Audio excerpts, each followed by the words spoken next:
एका वाक्यात उत्तरे द्या. शिवरायांनी पन्हाळगडाच्या वेढ्यातून सुटका करून घेण्यासाठी सिद्धीला कोणता निरोप पाठवला? शिवरायांनी पन्हाळगडाच्या वेढ्यातून सुटका करून घेण्यासाठी लवकरच किल्ला तुमच्या स्वाधीन करतो असा निरोप सिद्धीला पाठवला. सिद्धी जोहर का चौताळला?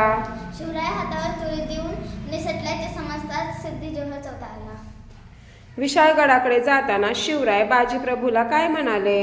आम्ही गडावर जातो, तेथे पोहोचताच तोफांचे आवाज होतील, मग तुम्ही ताबडतोब खिंड सोडून निघून या, असे विशाळगडाकडे जाताना शिवराय बाजीप्रभूला म्हणाले. शाहिस्ते खान कोणती गावे घेत पुण्याला आला? शाहिस्ते खान शिरवळ, शिवापूर, सासवड, चाकण अशी गावे घेत पुण्याला आला. शाहिस्ते खानाचे सैन्य हैराण का झाले? मराठ्यांची गनिमी काव्यामुळे शाहिस्ते खानाचे सैन्य हैराण झाले. शाहिस्ते खानाला कोणती भीती वाटू लागली? आज आपली बोटे तुटली, उद्या आपली शिवाजी कापू नये अशी शाहिस्ते खानाला भीती वाटू लागली.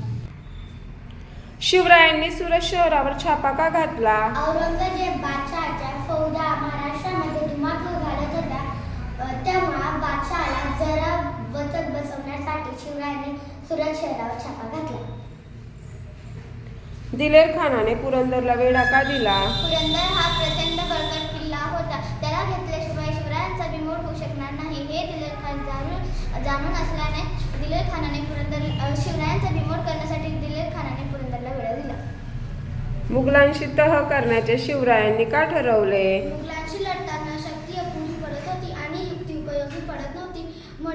तेव्हा काही काळ माघार घेणेच योग्य असल्याने शिवरायांनी मुघलांशी तह करण्याचे ठरवले.